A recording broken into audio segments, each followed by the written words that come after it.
Good evening, all. Ira Epstein with your metal market wrap-up, and this wrap-up is for Monday, and we're at the 30th of January. It's hard to believe we're already January 30th, 2023, 6:25 p.m., and I got to tell you, I was looking real hard today.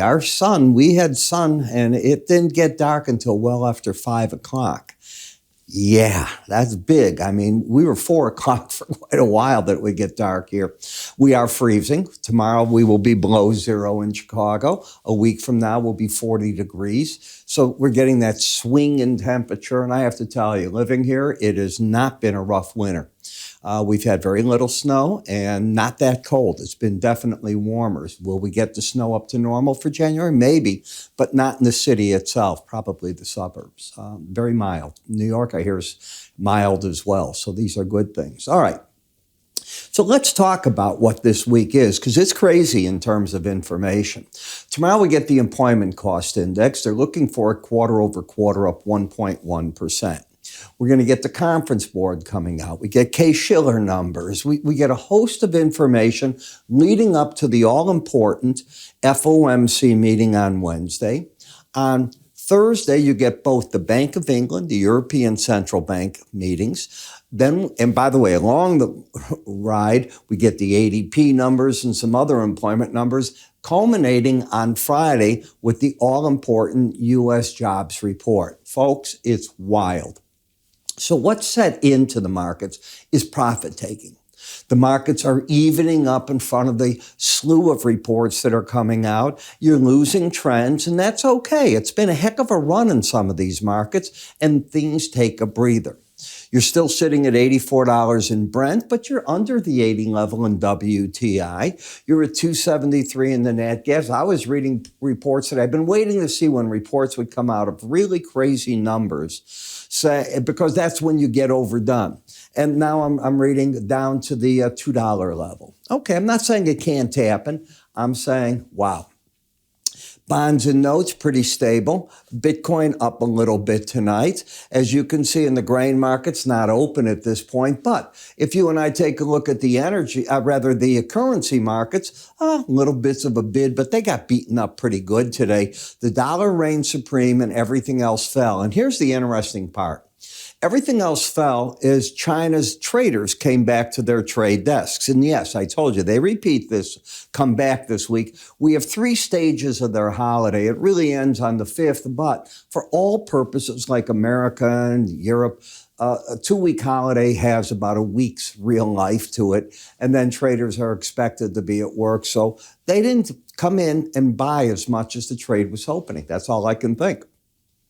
When I look at the gold market, down about 0.5%, down $8 at this point, starting the week off. I told you we were in resistance in this let's call it 40 to 1985 area, and you are. You can see it it's staring you in the face.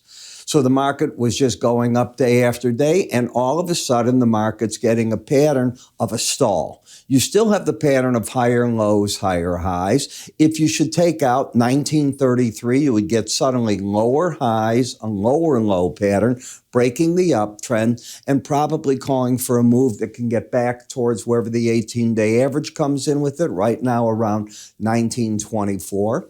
If you look at the Bollinger Bands, while you ran them up here, really, for the past week and a half, you haven't gotten near them, and the market's suddenly backing off quite a bit here. And when it lost the embedded reading, so let's take a look at this and get a feel for what this is.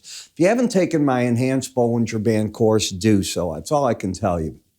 You lost this reading today. So now the odds strongly favor, number one, that the bulls come out of the market. The reading was under 79. You'd have to re-embed right away. I'm not saying you can't do it, but the odds don't favor it. But if you were to close tomorrow with numbers over 80 in both of these, it would be a one-day failure, and then the momentum would be back bullish. The odds of it doing it are very small. Whenever you close near a day like today and you get into those low parts, be careful, because they get painful. When you reopen, you hurt the reading, and now you've got a reading into the 68 level. See what I'm getting at? So what does it mean?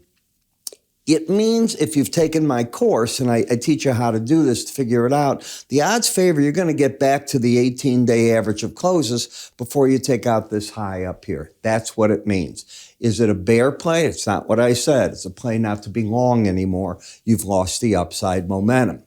When you go to the gold-silver scenario, you've sort of stalled out now in the 80s. When you take a look at what silver done, I warned you when you got up here. I said, uh-oh, you're narrowing in the Bollinger Bands just so much you're going to go into a chop period. That's probably what happens. Do I know? I don't know. I'm guessing.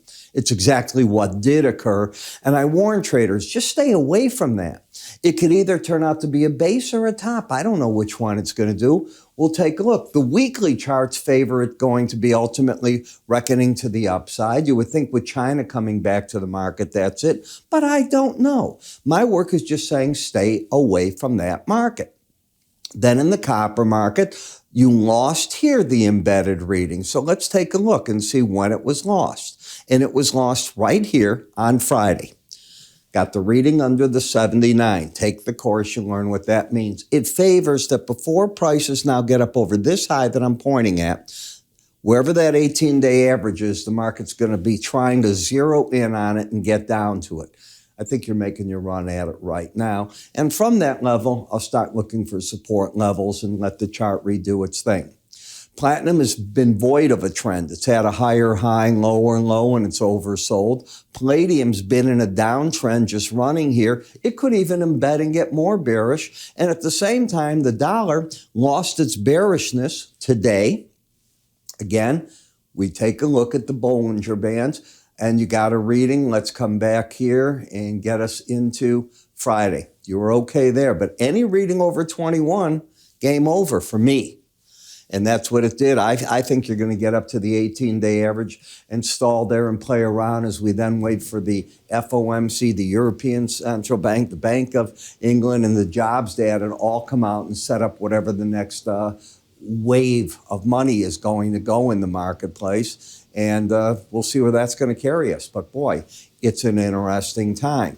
And interesting times mean I want you to read what I put out. Now, some of the things I do are in my research of everything. How do you get it? That's your big question. Well, if you want to, go to our website, www.iraepstein.com, free offers. You'll see you can get my full research for a limited period if you haven't tried it before. You can get the Linn research, our charts, our special reports, everything that comes out. You're going to want this because this is the week where you want to see how pros dissect what they do and where they go. I can tell you today, I got knocked out, which is a good thing, of a bunch of positions. A lot of them did well. A couple of losses, very minor. And I'm happy, okay? I'll sit back and come back into the market now. That's what you do on what we call these resets. Remember, you can always take your clicker, move it up here, your pointer. If you're on your PC, you will see an icon, give it a click, and you'll go right into the section you have to be. With that, I'm Ira Epstein. You have yourselves a great day. I will see you in my next videos. Obviously, I'm still going to do the financial and the spider, and I'll see you in the morning as well. Take care.